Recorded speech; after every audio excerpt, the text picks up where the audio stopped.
अस्सलाम वालेकुम दोस्तों, स्टूडेंट्स। जैसा कि हमारा प्रीवियस लेक्चर जो था वो सेल मेम्ब्रेन पे था, प्लाज्मा मेम्ब्रेन पे था,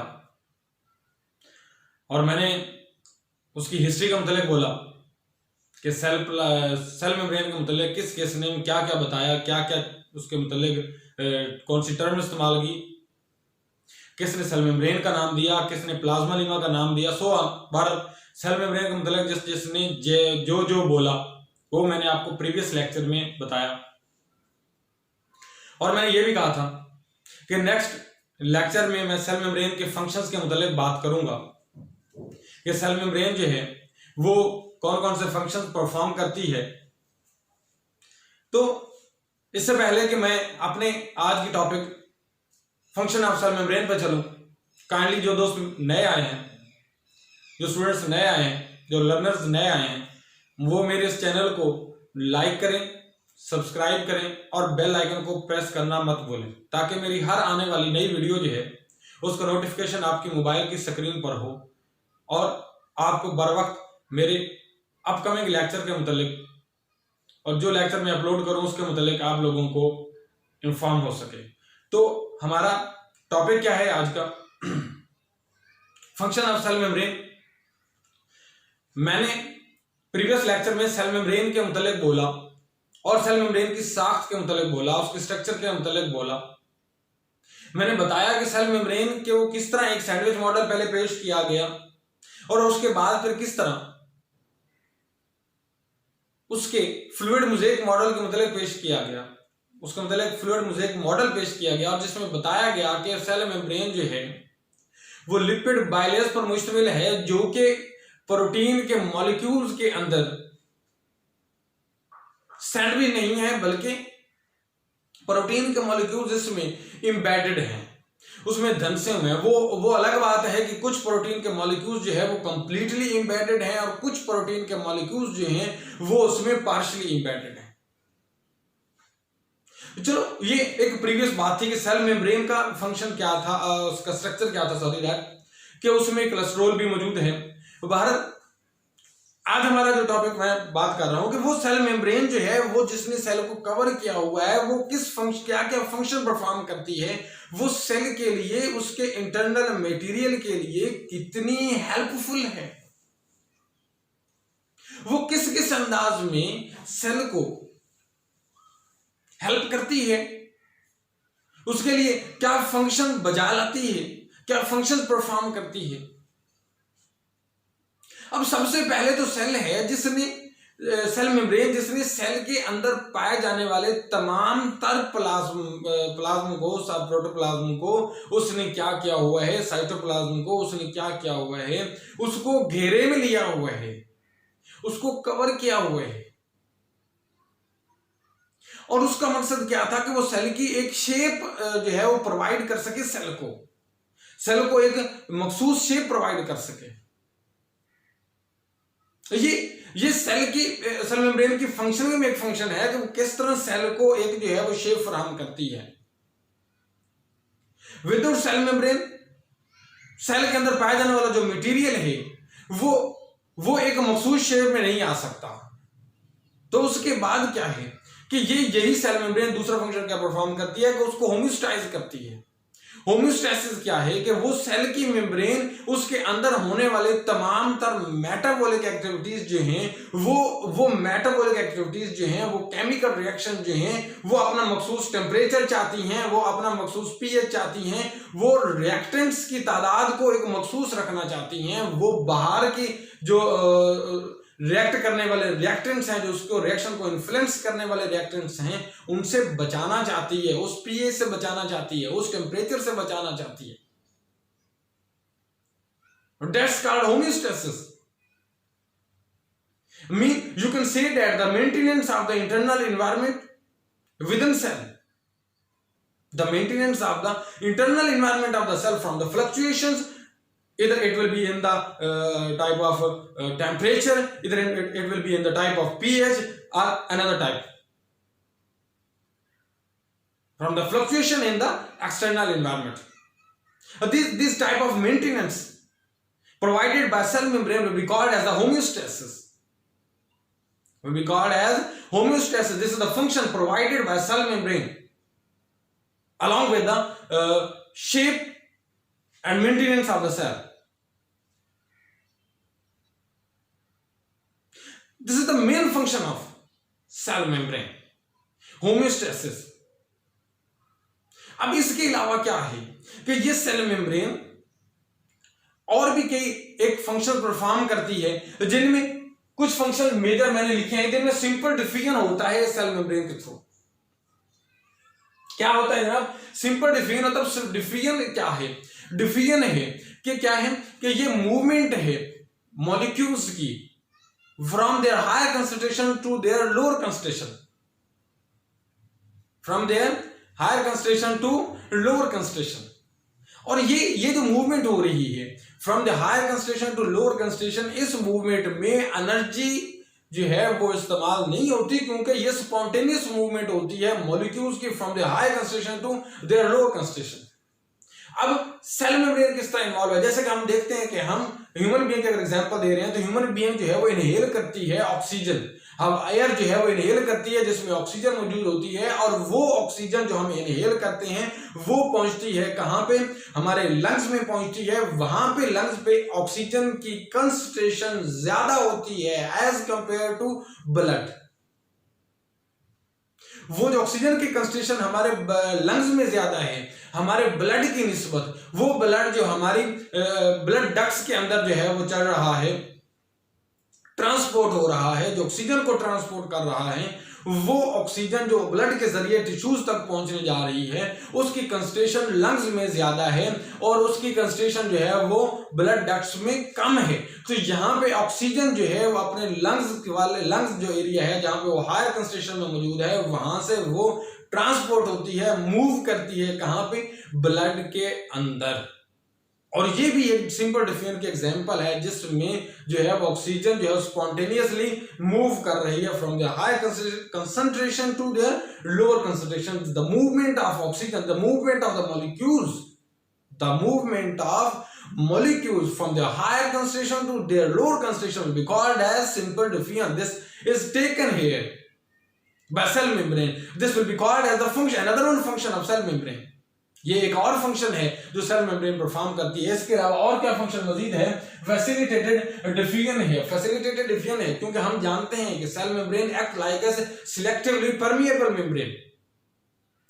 जो सेल मेम्ब्रेन है वो कुछ मॉलिक्यूल्स को तो गुजरने देती है, कुछ को नहीं गुजरने देती, और जो मॉलिक्यूल्स को नहीं गुजरने देती वो मॉलिक्यूल्स जो हैं वो क्या करते हैं? वो मूव करते हैं अक्रॉस द सेल मेम्ब्रेन, वो गुजरते हैं सेल मेम्ब्रेन से और सेल के अंदर दाखिल होते हैं। और सेल के अंदर दाखिल होते कैसे होते हैं? वो मॉलिक्यूल्स जो हैं वो सेल मेम्ब्रेन में पड़े हुए प्रोटीन्स के चैनल्स, वो प्रोटीन जो कंप्लीटली एम्बेडेड थे, उन प्रोटीन के जरिए वो मॉलिक्यूल्स क्या करते हैं? क्रॉस करते हैं आउटसाइड द सेल मेम्ब्रेन से इनसाइड द सेल मेम्ब्रेन।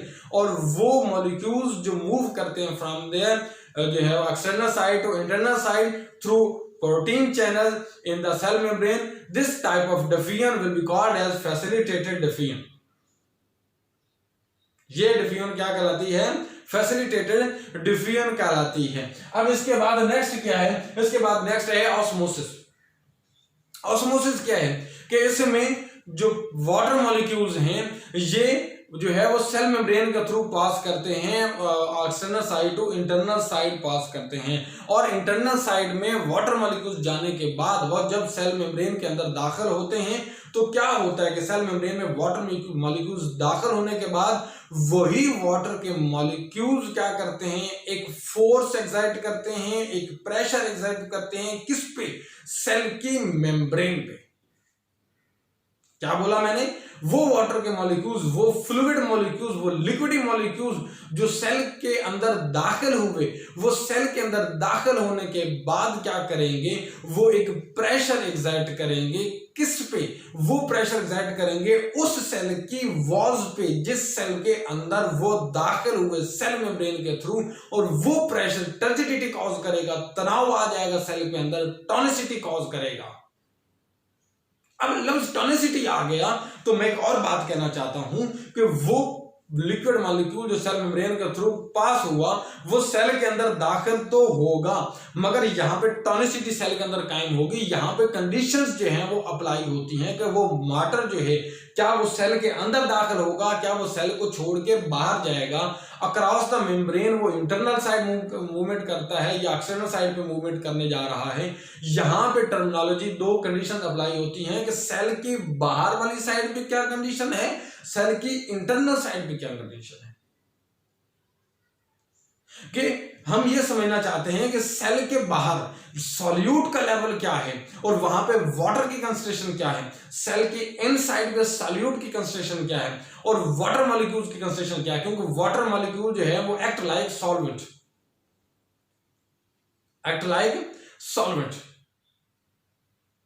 अब अगर वाटर मॉलिक्यूल और सॉल्यूट की ratio mean that the ratio of the solvent to the solute in the solution outside the cell and inside the cell, if there is normal condition, if there is a normal condition outside the cell and inside the cell, अगर वहां पे solute और solvent की concentration outside the cell और inside the cell जो है वो बराबर है, then it will be called, this environment will be called as isotonic environment, and there will be no movement of water molecules inside the cell or the outside the cell. But in another one condition, if there are a higher level of solute into external environment, there are higher level of solute molecule into the external environment, into the solvent concentration, and the solvent are in their lower quantity, then it will be seen that the water move from their external condition to their internal condition of the cell.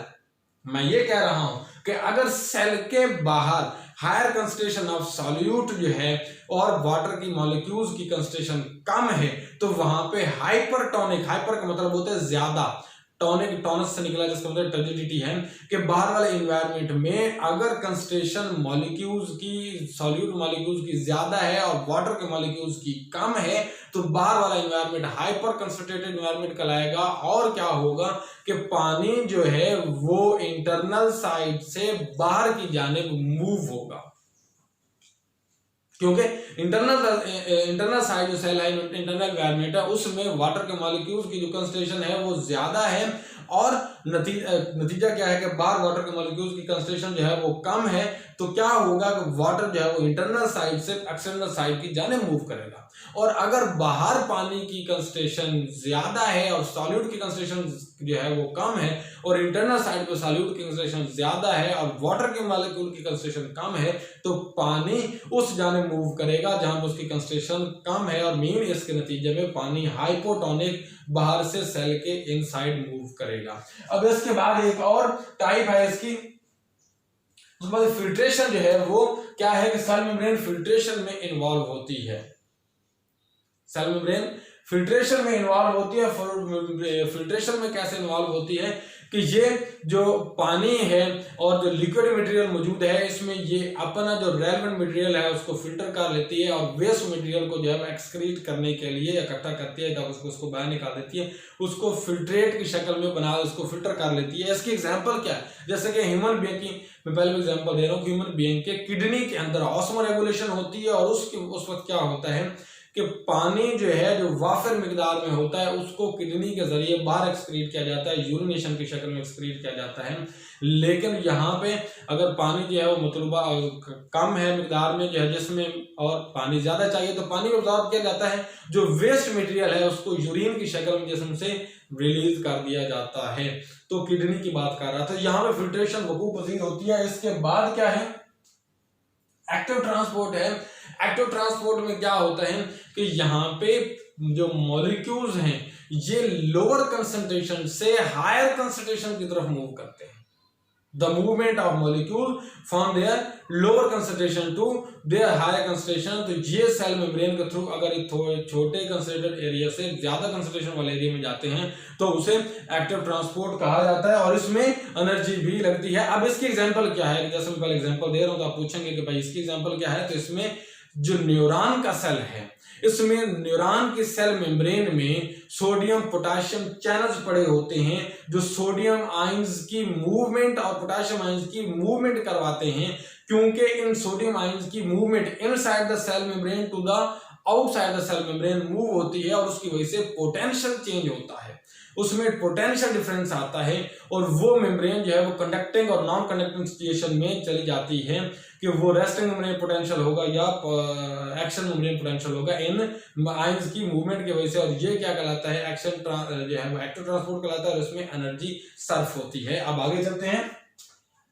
क्या है endocytosis जो है, endocytosis में क्या होता है कि cell membrane जो है वो इनसाइड सेल की जो मेम्ब्रेन है वो इनसाइड इन्वेजिनेट करती है और बाहर से आने वाले पार्टिकल को अंदर की जानिब इन्वेजिनेट करके उसके गिर्द क्या है एक बना लेती है, वेजिकल बना लेती है और वो वेजिकल देन वहां से सेपरेट होकर सेल के अंदर जाती है। इसमें सेल मेम्ब्रेन की जो कुछ हिस्सा जो है वो कट ऑफ होता है, जैसे कि एंडोसाइटोसिस में ये डायग्राम में मैंने बताया है कि यहाँ पे कुछ पार्टिकल्स जो हैं वो अंदर की तरफ आना चाहते हैं, सेल के मेम्ब्रेन के गिर्द सेल के अंदर आना चाहते हैं, तो सेल मेम्ब्रेन ने क्या किया, उसके गिर्द एक जो है वो घेरा बना लिया, वेजिकल बनाना शुरू की। दूसरे स्टेप में आप देखें कि वो पार्टिकल्स अंदर की जानिब और मूव हुए और वो सेल मेम्ब्रेन ने इनसाइड ज्यादा इन्वेजिनेशन शो की।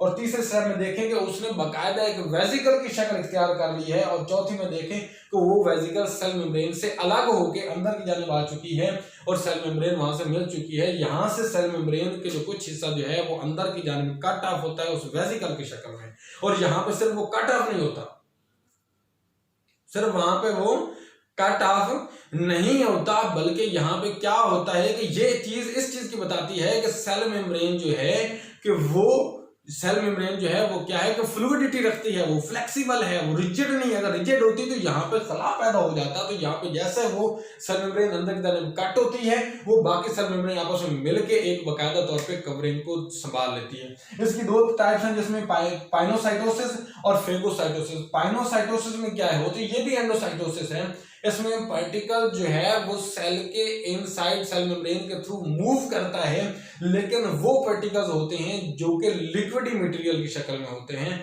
जो पानी की शक्ल में होते हैं, जो फ्लूइड मटेरियल में होते हैं। तो वो फ्लूइड मटेरियल जब ये मटेरियल जैसे समझेंगे जो मैंने ड्रॉपलेट्स की शक्ल में कहा है कि ये जो मैंने ब्लैक शो किया है ये वाटर ड्रॉपलेट्स हैं, अभी सेल के इनसाइड मूव कर रहे हैं एंडोसाइटोसिस, तो यही क्या कहलाएगी, पाइनोसाइटोसिस कहलाएगी। और अगर यही पार्टिकल जो है वो एंडोसाइटोसिस के प्रोसेस के थ्रू सेल के अंदर दाखिल हो रहे हैं और वो सॉलिड पार्टिकल्स हैं तो उसको फेगोसाइटोसिस कहते हैं, सेल्फ ईटिंग के नाम से भी जाना जाता है। नेक्स्ट हम आपने जो है वो अगले फंक्शन मेम्ब्रेन के फंक्शन की तरफ चलते हैं, तो वो क्या है एक्सोसाइटोसिस। अब एक्सो मीन आउटसाइड। अब इसमें क्या होता है कि सेल का इंटरनल मटेरियल है, जो सेल का इंटरनल मटेरियल है वो सेल से बाहर जाना चाहता है, तो वो सेल से बाहर जाना चाहता है तो सेल मेम्ब्रेन उसकी हेल्प करती है। कैसे होता है कि वो वेसिकल जो है जो अंदर मौजूद थी वो रिलीज होती है, बिल्कुल वो अगर हम बात कहते हैं कि सेल के अंदर वो गोल्जी ऑपरेटर से वेसिकल रिलीज हुई या जो है वो एंडोप्लाज्मिक रेटिकुलम से हम आने वाले लेक्चर में पढ़ेंगे, वो रिलीज होती है और वो वेसिकल जो है वो आती है सेल मेम्ब्रेन के गिर्द, सेल मेम्ब्रेन के पास आती है। यहाँ पे पहले स्टेप में देखिए, फिर दूसरे स्टेप में भी वो सेल मेम्ब्रेन के करीब आ गई और वेसिकल जब तीसरे स्टेप में सेल मेम्ब्रेन के करीब आई तो वो सेल मेम्ब्रेन के साथ मिली और उस वेसिकल खुली और खुलने के नतीजे में वो पार्टिकल्स बाहर आ गए। वो लिक्विड पार्टिकल थे, एक्सक्रीटरी लिक्विड पार्टिकल थे या वो दूसरे सॉलिड पार्टिकल थे, वो बाहर आए और बाहर आने के बाद ये जो वेसिकल का जो मेम्ब्रेन वाला हिस्सा था वो सेल मेम्ब्रेन का हिस्सा बन जाएगा और पार्टिकल बाहर निकल जाएगा। जैसे अब यहाँ पे मैंने ब्लैक डॉटेड की शक्ल में दिखाया है कि ये वो हिस्सा है जो पहले वेसिकल को उसने घेरा हुआ था, ये मेम्ब्रेन वो है जिसने वेसिकल बनाई हुई थी और जैसे उसने एक्सटर्नल पार्टिकल्स को बाहर निकाला तो वो अब मेम्ब्रेन का हिस्सा बन गया। तो ये एंडोसाइटोसिस और एक्सोसाइटोसिस ये सेल मेम्ब्रेन के वो फंक्शंस हैं जो तस्दीक करते हैं क्या कि सेल जो है वो सेल की मेम्ब्रेन जो है फ्लेक्सिबिलिटी रखती है, फ्लूइडिटी रखती है, रिजिड नहीं है, ये बनती रहती है और बिगड़ती रहती है, इसका कुछ हिस्सा लॉस भी होता है, इसका कुछ हिस्सा फॉर्म भी होता है। एंडोसाइटोसिस में जब ये इंटरनल साइड पे वेसिकल बना के मटेरियल को अंदर दाखिल करती है तो इसका कुछ हिस्सा लॉस हो जाता है, लेकिन उसी बार जब ये एक्सोसाइटोसिस की तरफ जाती है तो वो वेसिकल जो इंटरनल मटेरियल को लेके साथ चल रही होती है वो उसे एक्सक्रीट करना चाहती है, सेल से बाहर भेजना चाहती है, तो वही मेम्ब्रेन जो है उसका वेसिकल का हिस्सा है वो सेल मेम्ब्रेन का हिस्सा बन जाता है और पार्टिकल को बाहर धकेल देता है एक्सोसाइटोसिस में। अब नेक्स्ट जो है वो क्या है कि एंजाइम। सेल मेम्ब्रेन की सरफेस पे एंजाइम्स मौजूद हैं जो मुख्तलिफ एक्टिविटी फराहम करते हैं। अब इसमें क्या एग्जांपल हो सकती है, इसमें किस चीज की एग्जांपल हम ले सकते हैं कि हम जानते हैं कि सेल की मेम्ब्रेन पे एटीपी मौजूद है और उसको ट्रांसफॉर्म किया जाता है, उसको कैटालाइज किया जाता है और वहां पे कैटालाइजेज एंजाइम्स मौजूद हैं। उसको कैटालाइज क्या करते हैं, उस एटीपी को कन्वर्ट करते हैं एएमपी में, एडिनोसिन ट्राइफॉस्फेट को कन्वर्ट करते हैं एडिनोसिन मोनोफॉस्फेट में। किसमें कन्वर्ट करते हैं, एडिनोसिन ट्राइफॉस्फेट को कन्वर्ट करते हैं एडिनोसिन मोनोफॉस्फेट में। और ये एडिनोसिन मोनोफॉस्फेट जो है ये साइक्लिक एक्टिविटी में से गुजरती है। ये साइक्लिक एक्टिविटी में एएमपी फिर एटीपी में करती है, कन्वर्ट होती है, एटीपी फिर एएमपी में कन्वर्ट होती है, तो इसको साइक्लिक एक्टिविटी कहते हैं। एडिनोसिन ट्राइफॉस्फेट का एडिनोसिन मोनोफॉस्फेट में कन्वर्ट होना और एडिनोसिन मोनोफॉस्फेट का एडिनोसिन ट्राइफॉस्फेट में कन्वर्ट होना साइक्लिक एक्टिविटी कहलाता है। और ये एएमपी बनती क्यों है, ये एएमपी जो है वो सेकंड मैसेंजर के तौर पे एक्ट करती है। और सेकंड मैसेंजर क्या है कि सेल मेम्ब्रेन में जो मुख्तलिफ चैनल्स पड़े हैं और अगर कोई बाहर से मटेरियल आ रहा है तो उसके लिए ये उन चैनल को ओपन करने का सबब बनती है और ये इसलिए इसको सेकंड मैसेंजर कहा जाता है। सीएएमपी को साइक्लिक जो है वो एडिनोसिन मोनोफॉस्फेट को, उसके बाद इसके बाद साइक्लेजेस एंजाइम मौजूद हैं जो इस एटीपी को एएमपी में कन्वर्ट करने के दौरान एंजाइमेटिक एक्टिविटी करवाते हैं, मेटाबॉलिक एक्टिविटी करवाते हैं। अब इसके बाद यहाँ पे और भी क्या मौजूद है, रिसेप्टर मॉलिक्यूल्स मौजूद हैं। रिसेप्टर मॉलिक्यूल्स क्यों मौजूद हैं कि सेल जो है उसमें अगर कोई बाहर से मॉलिक्यूल आता है, वो सेल के अंदर दाखिल होना चाहता है, तो ये रिसेप्टर्स पड़े हुए हैं। ये रिसेप्टर क्या करते हैं, उसको रिसेप्ट करते हैं, उसको जो है वो पहचानते हैं कि क्या ये हमारी स्पीशी का है, क्या ये हमारा मुतलका मॉलिक्यूल है या नहीं है। अगर वो रिसेप्टर नहीं कर पाते और आने वाला जो मॉलिक्यूल रिसेप्टर है, जो सेल है उसके जो रिसेप्टर मॉलिक्यूल है, जो मॉलिक्यूल है इसके रिसेप्टर के साथ अटैच होता है, अगर उसकी बॉन्डिंग हो जाती है तो ये कंफर्मेशन मैसेज होता है कि भाई ये मुतलका है, तो उसके लिए फिर वो रास्ता ओपन कर दिया जाता है, उस चैनल को ओपन कर दिया जाता है।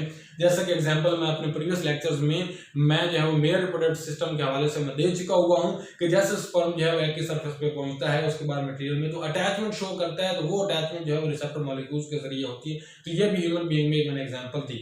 उसके बाद क्या है, एंटीजन मौजूद है, जैसे कि आरबीसीज में, ब्लड सेल्स में ये एंटीजन जो है मौजूद होते हैं।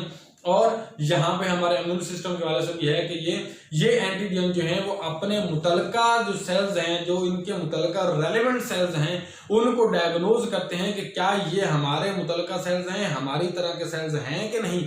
अगर वो हमारी तरह के सेल्स हैं तो ये उनके साथ बॉन्डिंग करते हैं और बताते हैं कि ये हमारी तरह के सेल्स हैं। और अगर ये बॉन्डिंग नहीं हो पाती तो नतीजतन ये बताते हैं कि और सेल्स हैं। जैसे कि हम ब्लड डोनेट करते हैं किसी दूसरे को, तो ब्लड एक्सेप्ट करने वाले और ब्लड डोनेट करने वाले का जो ब्लड ग्रुप है सेम होना चाहिए। अगर वो डिफरेंट होगा तो ये एंटीजन जो है वहां पे क्या करेंगे, उसको एग्लोटेशन काज कर देंगे और नतीजतन उसको एक्सेप्ट नहीं करेंगे। अब इसके बाद क्या, सेल सरफेस मार्कर जो है वो मैंने पहले भी बताया है कि इस सेल मेम्ब्रेन की सरफेस पर, सेल मेम्ब्रेन की सरफेस पर क्या है, ग्लाइकोलिपिड्स वगैरह, ये ग्लाइकोप्रोटीन वगैरह पड़े हुए हैं जो ग्लाइकोकेलिक्स बनाते हैं। तो इनको सेल सरफेस मार्कर्स कहा जाता है, जो सेल की पहचान में हेल्प करते हैं, सेल की जो है वो एक शनाख्त बनाते हैं कि हर सेल के पास सेल सरफेस मार्कर अपने स्पेसिफिक मौजूद हैं और ये इनकी आइडेंटिटी को कायम रखते हैं। तो ये चंद जो है वो मैंने फंक्शंस बताए हैं सेल मेम्ब्रेन के। इसके अलावा भी बहुत सारे फंक्शन हैं, लेकिन जो है वो मेजर मैंने फंक्शंस आप लोगों को बताए हैं। और इंशाल्लाह जो है आप लोगों को ये लेक्चर पसंद आएगा। पसंद आया तो चैनल को सब्सक्राइब, बेल आइकन प्रेस करना मत भूलिएगा। अल्लाह हाफ़िज़।